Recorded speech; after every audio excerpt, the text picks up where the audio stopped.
Hey, what's up, everybody? I'm StarofWisdom. Hello. It's Black and White, the bi-weekly episode of Pokemon Black and White. Yeah. That's what it is.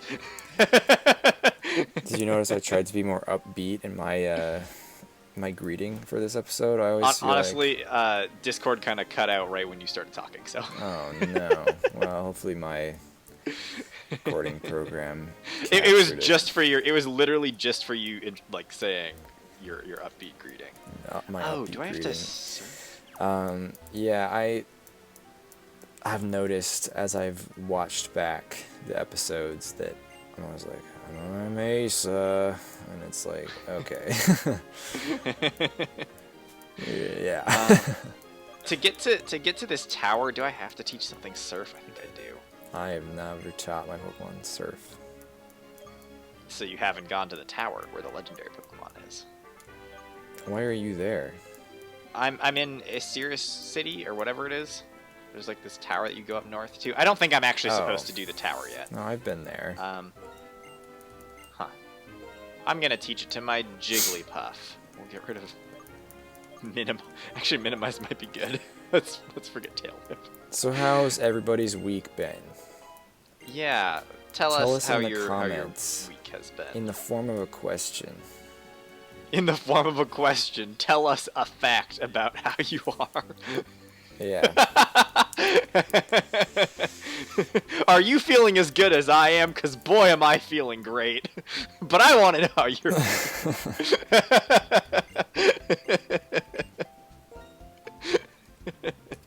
Yeah, do it. Okay, everybody. I think I get to do a gym battle in this episode. I think I can go in and fight the gym because I actually don't want to climb up this tower if I don't have to.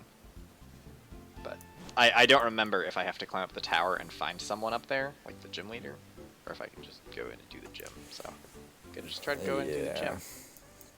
I'm kind of scared because I actually have Pokemon again on my team, so like I can if my Claydol dies, I don't get to use it anymore. Mm-hmm. So I have to be You're a not little doing bit the more solo careful. lock anymore. No, it's not a solo lock because I've actually caught Pokemon. What? Okay. Wait, what? Why can it hit me with Zen Headbutt? I thought I was. What's I'm a ghost type. Psychic can't hit dark.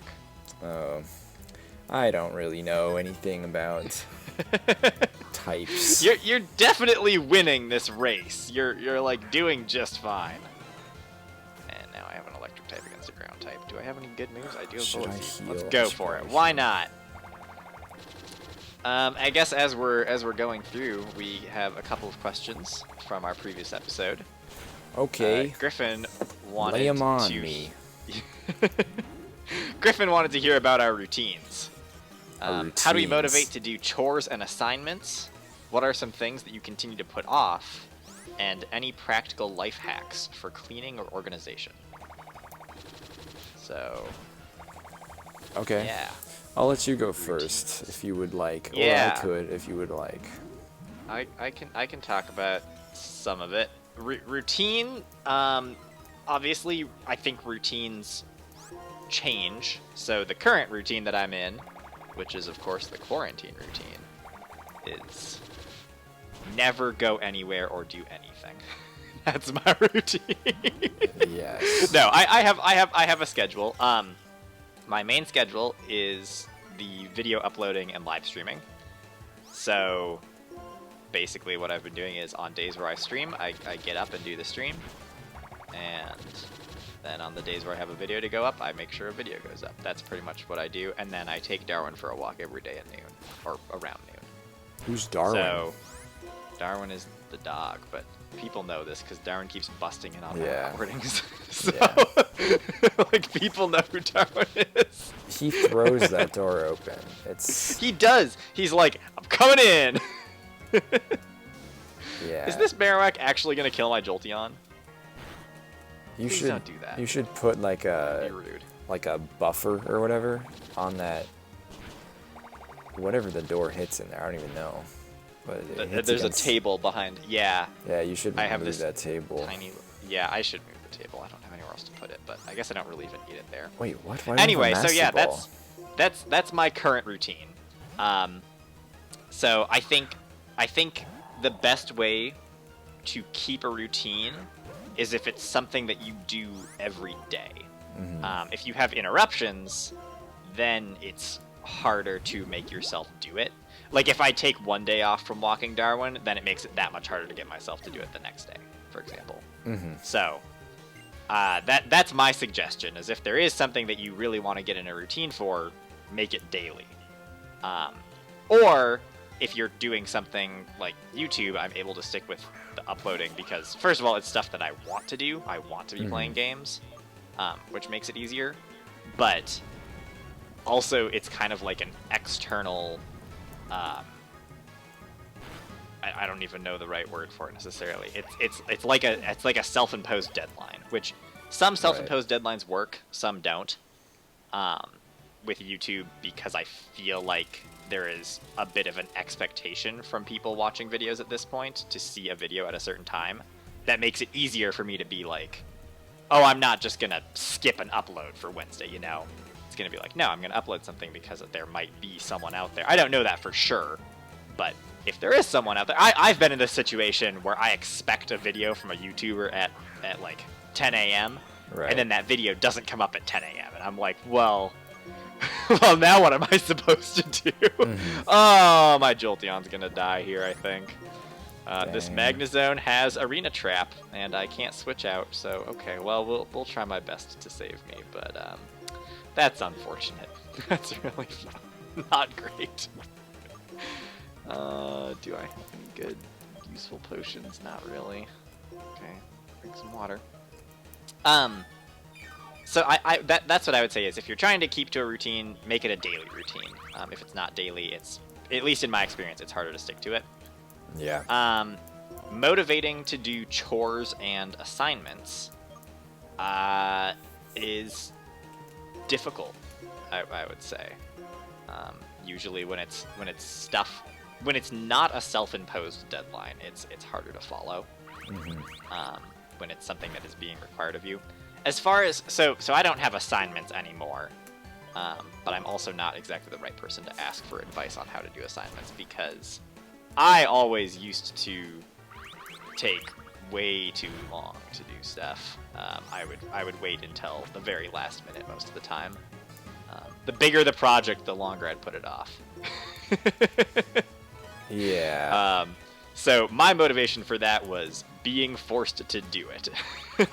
As far as chores, my motivation for doing chores is it something that needs to be done? Like when it gets to a point where it's impacting my ability to do something that I'm trying to do. Like if the sink is too full of dishes to wash a dish, then I do dishes, is kind of for me. Like, same with laundry. It's like when I run out of clothing to wear, then I wash my laundry. So, I don't know. There's probably a better way to be on top of doing chores so that you can, like, actually have a schedule and stick to a routine and make sure that certain things get done as they need to happen. But I think there's also a difference. Like, if you're in a position where, like, if you are living with roommates, for example, you sort of have to do more to keep on top of stuff. Like, you can't just let stuff sit until it becomes a problem. Right, yeah. When you're more on your own, like for my room, I can decide when it's time to clean my room because no one else has to be in it. Yeah. But in the rest of the house, I have to, you know, my biggest thing that I do is I keep basically everything I own in my room, and that way most people don't have to deal with my mess if I have a mess. You know, I just make it so that no one else has to put up with it, and then it doesn't matter, and then I can just deal with it when I feel like dealing with it. Yeah. So yeah, that's what I would say. As far as chores, like doing cleaning and stuff, I do it when I notice that it needs to be done. I'm not always the best at noticing that something needs to be done. Right. But that's the strategy that I have. I think you're fine at doing that. To answer Griffin's question, to give my answer for it, as long as you didn't have anything else to say. No, keep. I have more, but you can start answering. Oh, no. Then go ahead. Well, no, because I'm not just gonna do an answer where I talk for 10 whole minutes. And Okay, then, okay. You can do your. Could you remind me of all the parts of the question? Yeah, so the first part was wanting to hear about routines and how we motivate to do chores and assignments, things that we continue to put off, and practical life hacks for cleaning or organization. And okay. I've pretty much only gotten through the first half of that. Right. Whatever thoughts you have, let's hear them. So my routine is, I have no routine. I am kind of a mess, to be honest. Well, another thing I would say is that it's in my opinion, it's actually bad to get into such a routine that you can't break the habit. Yeah.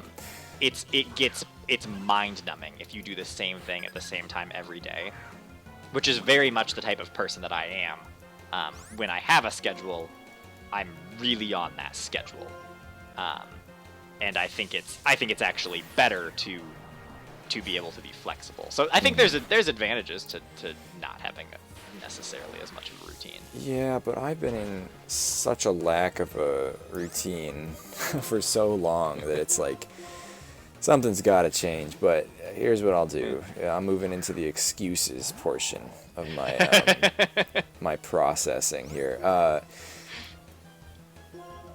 The quarantine, no, not quarantine. COVID did not help with this. I was like very motivated, we'll say. Okay, why do I run into Pokemon out here? Like, sorry, I'm in Victory Road, and I'm running into Pokemon, like, not in the grass, not in the caves. Right, you're just walking around and they're there.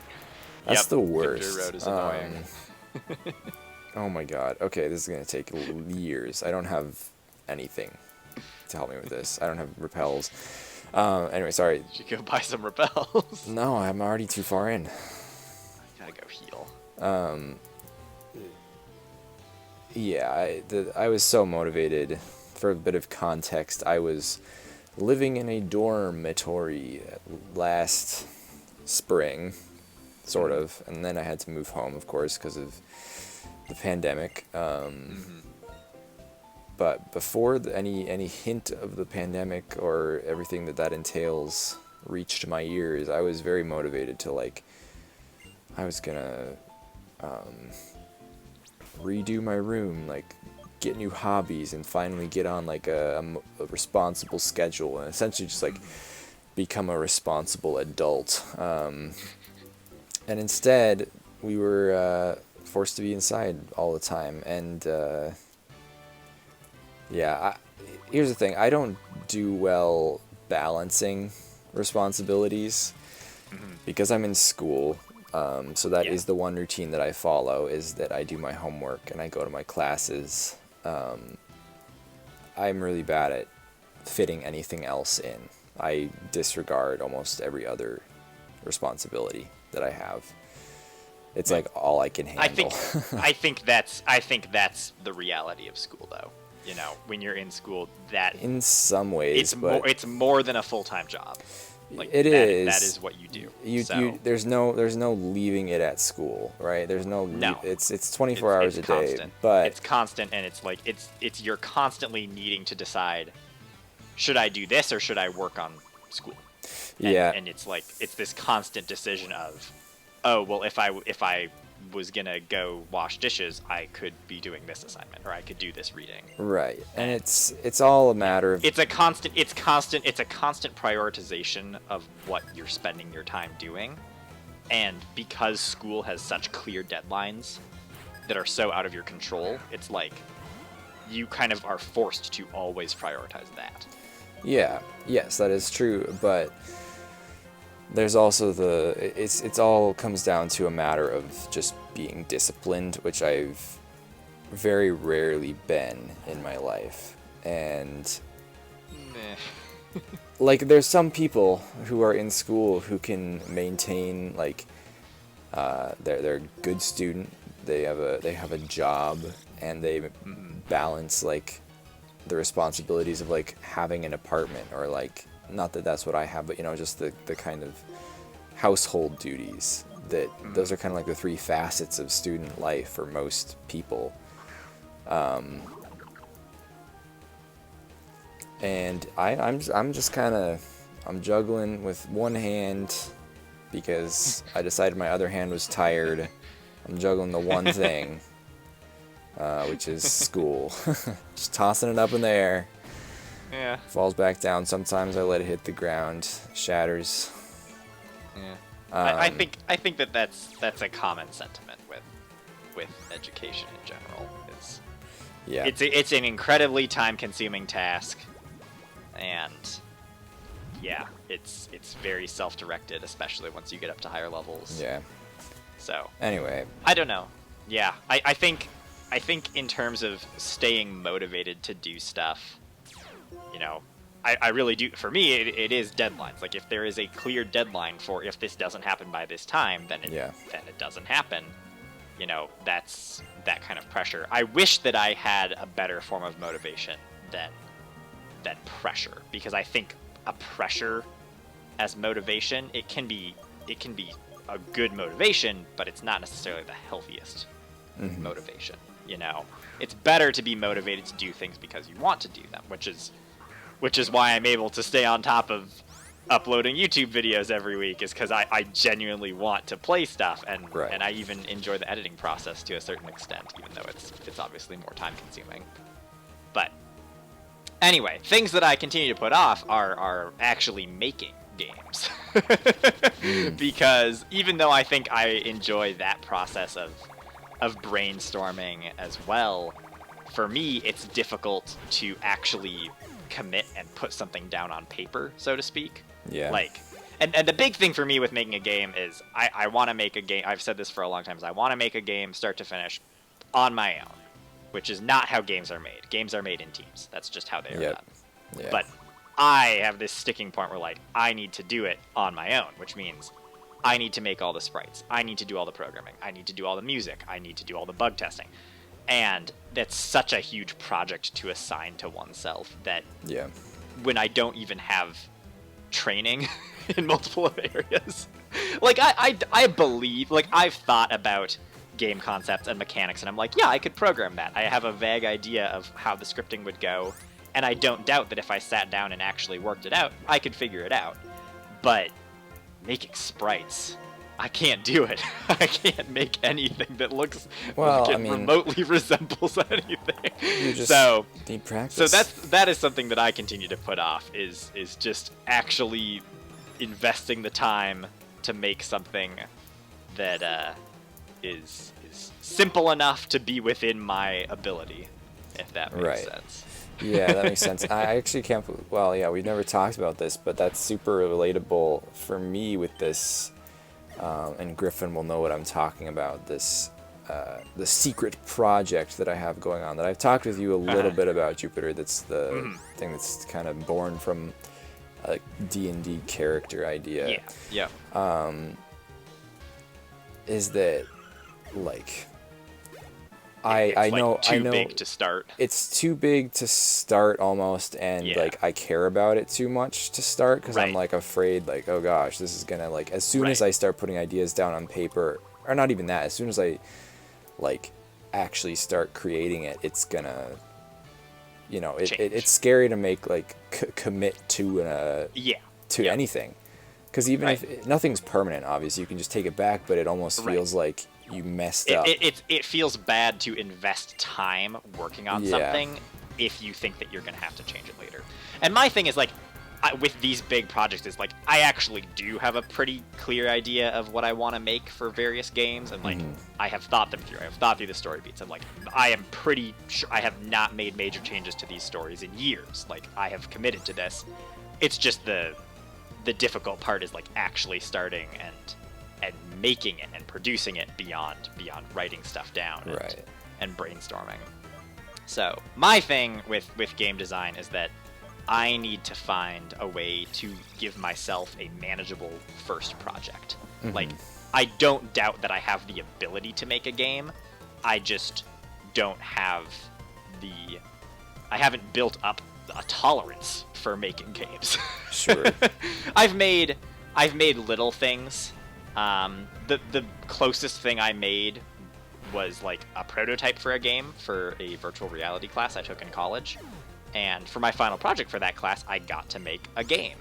And it ended up being a prototype of a game, and I really enjoyed it. I was like, yeah, with more time and resources, I could have made this into a game. This was perfect for the purposes of this project. And so again, I don't doubt in my abilities, but it's a matter of picking the right project to start with, instead of just like starting with the massive ideas that I have. Because that's my thing, is I get this idea for a story, and I'm like, and then in the sequel game it's gonna be this, and then in the third game in the series this happens. And I'm like, no, I just need to make a game that, like, it can be a game that is done in 10 minutes. It can be a game that someone sits down, they play through it in 10 minutes, and they have seen everything in the game. But that is a better starting point than just sitting around and not actually ever creating anything with this major project. Right. So anyway, that is a thing that I continue to put off, and some of the reasoning for why I continue putting it off. But I'm also not particularly concerned about it. I have ideas for smaller projects too. It's again just a matter of getting started with them. Yeah. So Yeah, the secret project for me, I don't really consider it. Also, has a dumb name for it, but it's kind of whatever. It's not something I consider that I'm putting off, because it just feels, and this kind of sounds redundant, but it feels like I'm not ready to even begin. You know, like I haven't even begun it. There's no start to it. It's just ideas in my head right now. right. But I guess it's technically something that I've put off in some ways. Yeah. Well, and there's other stuff taking up time right now. Yeah, That's another exactly. part of it, is I want to yeah. be able to move on, Yeah. past some other I time-consuming think things. that's why things get put off, is because we have other stuff that need our attention. Right. So Oh Yeah. gosh, this is where it all comes crashing down. I need to teach strength to something, and I don't have it. Oh my goodness. yeah, you'll have to look up. I was looking at my bag. I only have 3 HMs. I just got the yeah. sip at the gym badge, and I only have 3 HMs in my bag. Oh my gosh. Like, I probably just haven't been picking them up.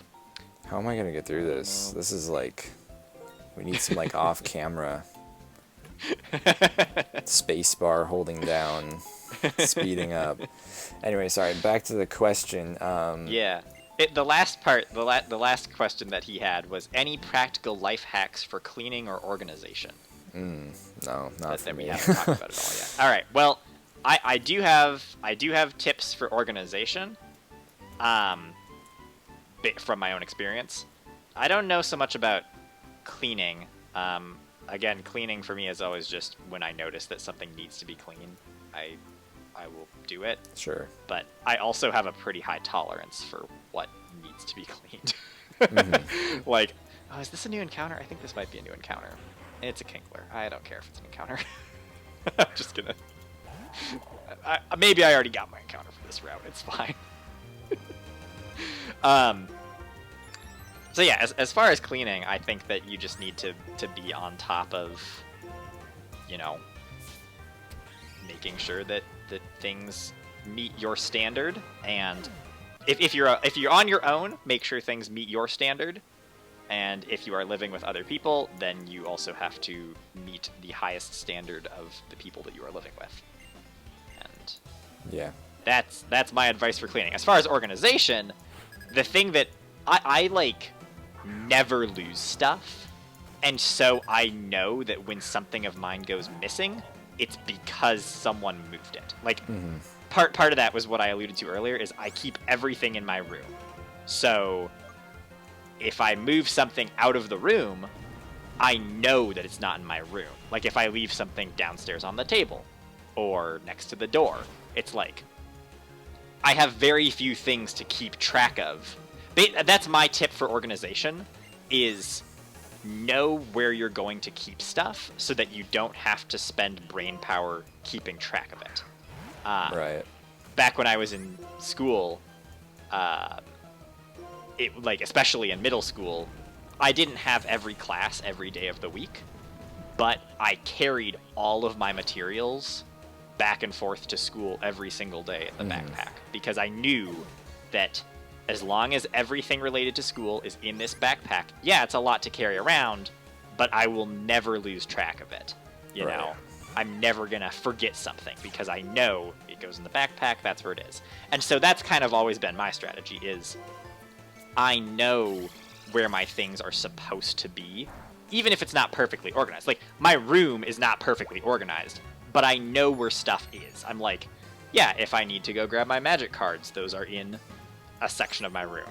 Right. And if I need to grab a book, that's on my bookshelf. Not necessarily in a great order, but it's on the bookshelf. So that's where it bothers me. Like, if a book is missing from the bookshelf, it's probably because you were reading it. Like, I lent it to someone, Right, you know? yeah. Like, if a book is missing, it's I lent it to someone and then they left it somewhere else. And then I know that I can follow up with other people. So, I don't know. I think that that's just my biggest tip, is that if you're able to know where your things are and where your things are supposed to be, and, like, have common places to put stuff. Like, I drink lots of water, so I have a consistent cup so that I can keep using the same cup for several days at a time, you know? Mm-hmm. And so I keep my cup in one spot. It's like behind where we have our water filters. I put my cup there. And if there is no cup there, then I don't have a cup and I get a new one. And like, so that's how I keep track of stuff. Is I know where stuff is supposed to be, and if someone else moves it, I know that it wasn't me, because I don't misplace stuff. I just don't. Yeah, I feel like, I don't know, yeah. Like when Mom loses her phone all the time and needs us to call her phone to figure out where it is, I'm like, you're lucky that I don't lose my phone. You're lucky that I always know exactly where my phone is, so that the second you lose yours, I can call it. Like, Yeah. I never misplace it. I feel like, always though, know where it is. when she loses her phone, it's always, like, within sight. It is! Wherever we might be Right. when she asks us, I'm usually able to, like, just look around and, like, Look point, around like, and there it's there. it is. Yeah. It's, Yeah. Well, it's things like keys and wallet. My keys and my wallet go on a specific shelf when I go into my room. Like, that's where it is. If they're missing, then I am annoyed, because it means that but they never go missing because they're always where I left them. Yeah. And I don't know. I think it's, if you have a specific place, even if that specific place is as general as a room where you're going to put your stuff, you kind of can't lose it. Yeah. And yeah. And I'm trying to think, there were things that, the most recent thing that I lost that really annoyed me that I lost it was a micro SD card adapter for getting pictures off of my Switch. And that annoyed me for the longest time, that I could not find it. It was in my 3DS case when I finally did find it. Nice. And I was like, right, that was never missing. I just hadn't had it set in my brain that is where that goes. Like, it was never lost. It was never in any danger of being lost. I knew exactly where my 3DS case was. I just forgot that I had put that specific thing in that specific spot. And once I realized that, I haven't lost it since. That was several months ago that I found that.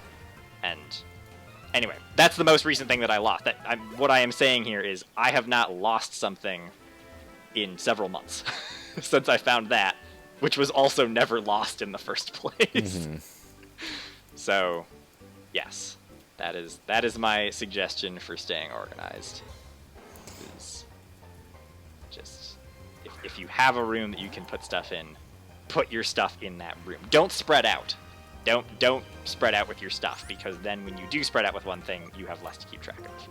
Yeah, I definitely spread out with my things. It annoys me when people lose stuff and they ask me to help them look for it, because I'm like, no. Or like, another thing that happened this summer was we had ordered magic cards because we were going to do a backyard pre-release. Mm-hmm. And so I had the package of magic cards sitting next to the front door because I wasn't going to open it yet because we didn't need them. So I was like, all right, I'm not keeping it up in my room because we're going to be playing outside. I'm going to keep it downstairs. I don't need it to be sitting around up in my... I should have just brought it up into my room. This is like, I went against my system, which is put stuff where you know... But I knew where it was. I was like, I'm putting it next to the door. I know exactly where it is. Then I went to look for it the day of the pre-release. It was gone. My mom had taken it 3 hours north. So... That was odd. I was like, just don't take stuff that isn't yours. Like, I knew as soon as it was gone, I was like, I did not move this. I know that I didn't put it in my room, because I know if stuff is in my room. And I know the last place I put it was this door, which means drawing lines to conclusions, someone else moved it. Right. So. Yeah, I've got like. No, not anymore. The basement. I used to be in the basement a lot. I'm not in there anymore. So I've got my stuff either in my room or in the attic, or like on this corner of a table downstairs. But even then, I don't have anything important there. It's just stuff I got to go through. Yeah. Yeah, I don't really have tips for organization because I misplace my stuff quite a bit. I think the biggest takeaway from this episode is that I am not like responsible or disciplined enough to be giving the advice. question about routines is like, I would say that I am good at following routines and keeping track of my things and sometimes staying motivated for certain tasks. But my takeaway here is that my way of doing things is not the best way of doing things, because I have learned for a very long time that because I am so either methodical or rigid in the ways that I structure my schedules, it's like when I used to be in school and go back and forth to classes and stuff, I realized that I would be in the same places at the same times on the same days every day of the week. Like, I would look at my clock at the exact same time. So it'd be like 3:14, I am on this sidewalk. And I was like, that is not a good thing. To be that clockwork, that's not good. It's better to have more spontaneity than that. So if you are upset with the fact that you are having trouble following a routine, yes, routine is good, but it's not that good. It's, there are advantages to not having a good routine, is what I am saying. Yeah. Like, say someone was following me and wanted to murder me. It would be really easy. Yeah, you gotta be unpredictable. Like, even now, the fact that I walk Darwin at around the same time every single day, if someone wants to get me on my own, they know, like it would be very easy for someone to do that because I follow such a specific schedule. And I need to do more to vary my routine. Not that I think that people are hunting me down to murder me. Yeah, hopefully not. Or, I mean, like... But it's, it's come to mind where I'm like, I mean, if someone was going to do that, I would be an easy target. But I don't think I have anything of value for anyone to try to follow me. Well, yeah, I mean, it's good to Also, strike a Darwin is a balance monster. between finding I have no idea what this person just said. Figuring out how responsible and disciplined you need to be given your current situation and what you're trying to do, and you always have more still freedom including when enough you're on your own. spontaneity in your life. Yeah. Which is, I mean, spontaneity is kind of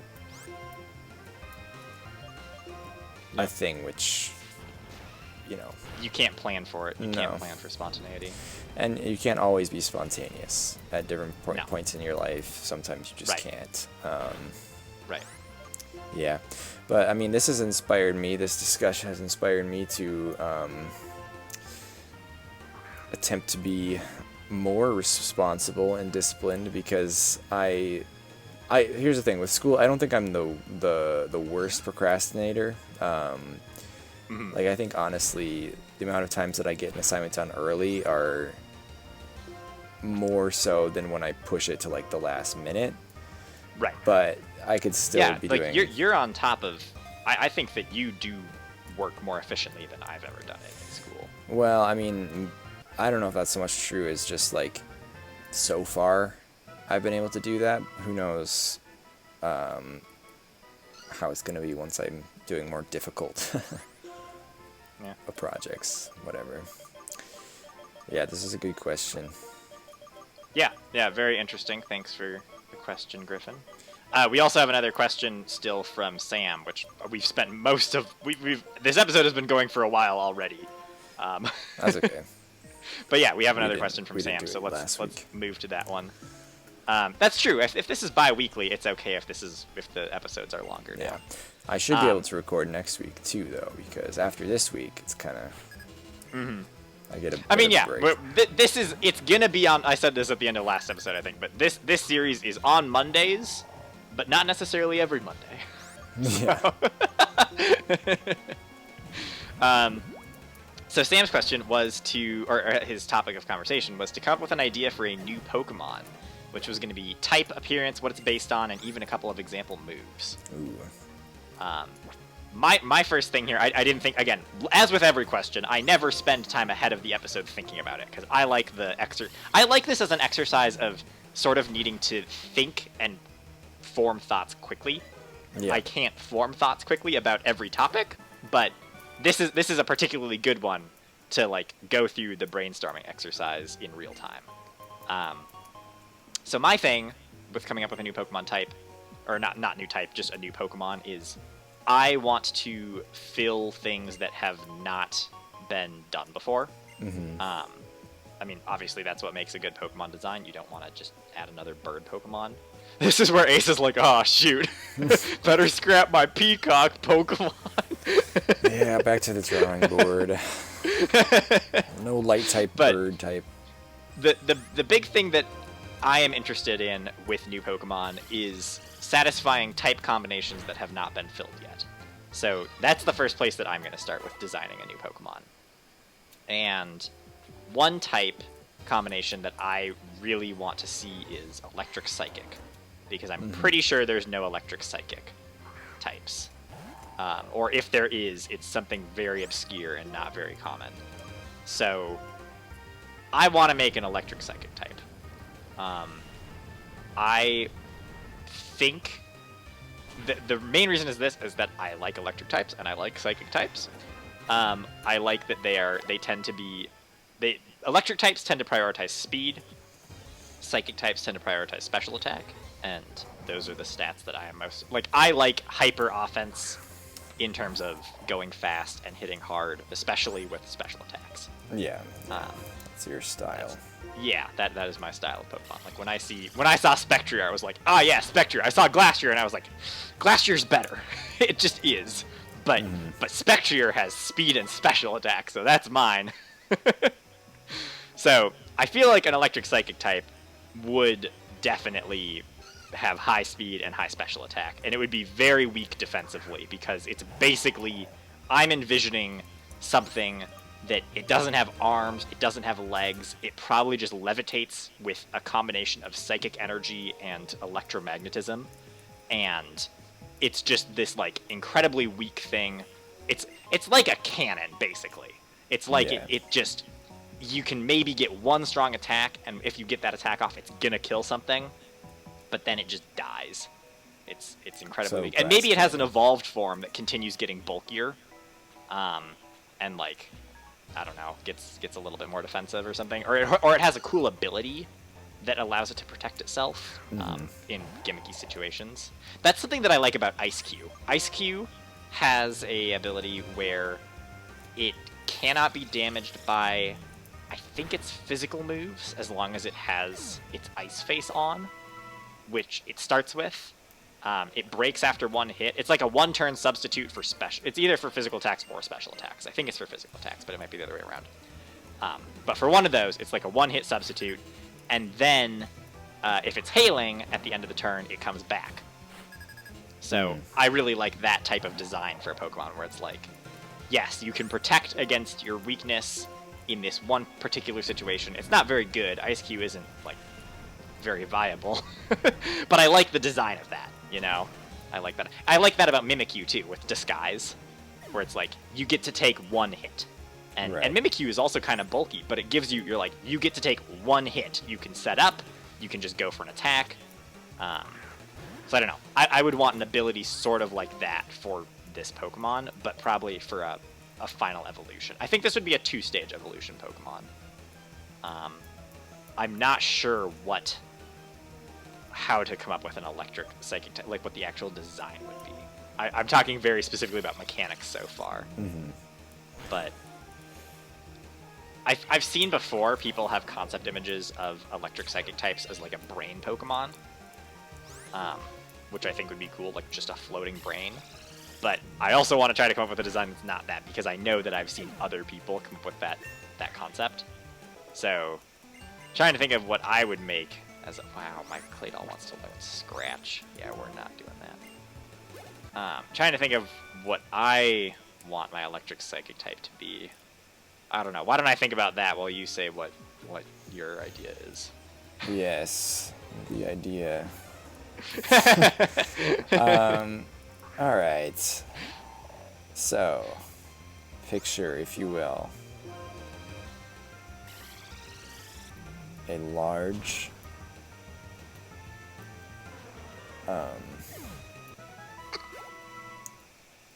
rocking chair, but it's one of those rocking chair horses.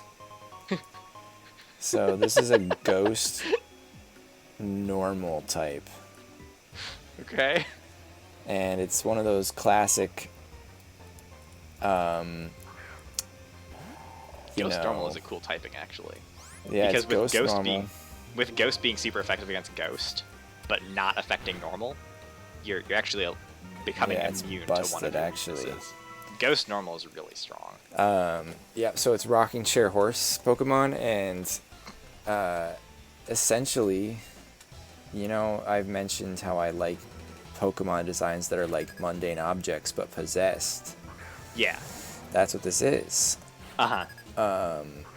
And it's animation. I like this too, because I think we've talked before, maybe not in an episode, but we've talked about like how you would do Ghost and Ghost combos with other types.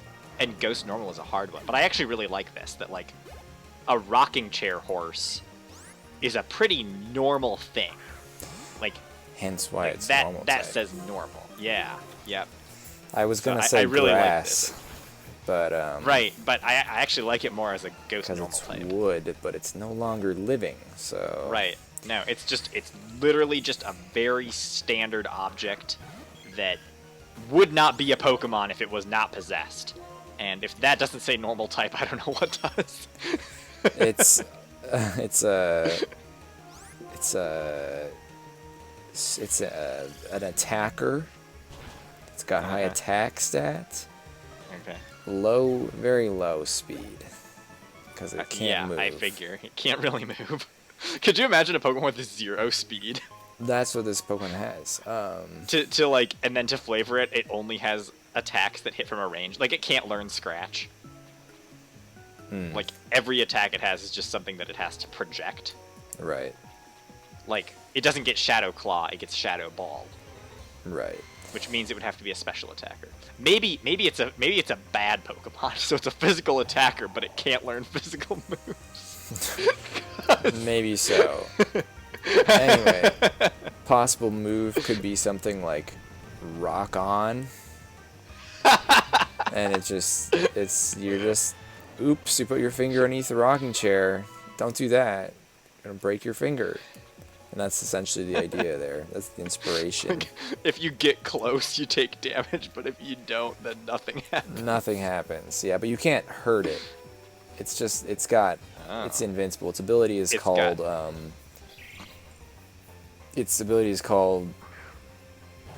Gotta Break It to Break It.